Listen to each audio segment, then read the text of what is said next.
پستی سے بلندی کی طرف پرواز کرتا ہوں، اللہ کے نام سے تقریر کا آغاز کرتا ہوں۔ جناب صدر، معزز اساتذہ کرام اور میرے عزیز ہم مکتب ساتھیوں، السلام علیکم۔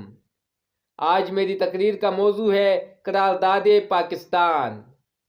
23 مارچ 1940 ایک ایسی قرارداد کی کہانی ہے جو مسلمانوں کے خون سے لکھی گئی۔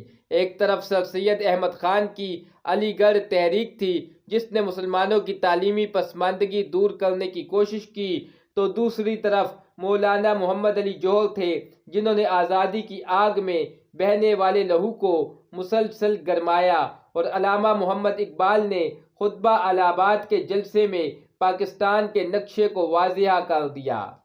جناب والا، یہ وہ وقت تھا جب مسلمانوں کی مشکلات میں دن بدن اضافہ ہوتا گیا، لیکن انہوں نے ہمت نہ ہاری، کمر باندھی اور ہر مشکل کا مقابلہ کیا۔ جب اپنا قافلہ عزم و یقین سے نکلے گا، جہاں سے چاہیں گے راستہ وہیں سے نکلے گا، وطن کی مٹی مجھے ایڑیاں رگڑنے دے، مجھے یقین ہے کہ چشمہ یہیں سے نکلے گا۔ پھر مسلمانوں کی مستقل مزاجی نے وہ دن بھی دکھایا جب شیر بنگال مولوی فضل الحق نے 1940 میں لاہور منٹو پارک کے جلسے میں قرارداد پاکستان پیش کی۔ اس کی تائید بڑے بڑے لیڈروں نے کی اور 7 برس کے قلیل عرصے میں کبھی نہ مٹنے والی مملکت پاکستان کا قیام ہوا۔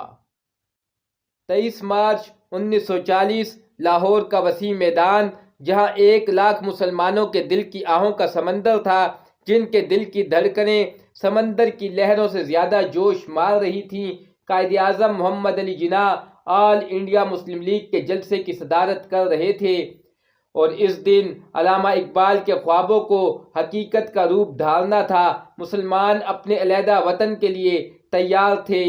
ساتھیوں، یہ مملکت خداداد پاکستان کسی نے پلیٹ میں سجا کر نہیں دیا، بلکہ لاکھوں مسلمانوں کی قربانیوں اور ہمارے رہنماؤں کی دن رات کی محنت اور جدوجہد کے بعد حاصل ہوا۔ ہزاروں پھول سے چہرے جلس کے خاک ہوئے، بری بہار میں اس طرح اپنا باغ جلا، ملی نہیں ہمیں عرض پاک تحفے میں، جو لاکھوں دیپ بجھے تو یہ چراغ جلا۔ اللہ تعالیٰ اس چراغ کو تا قیامت روشن رکھے اور یہ مملکت ہمیشہ قائم رہے، آمین۔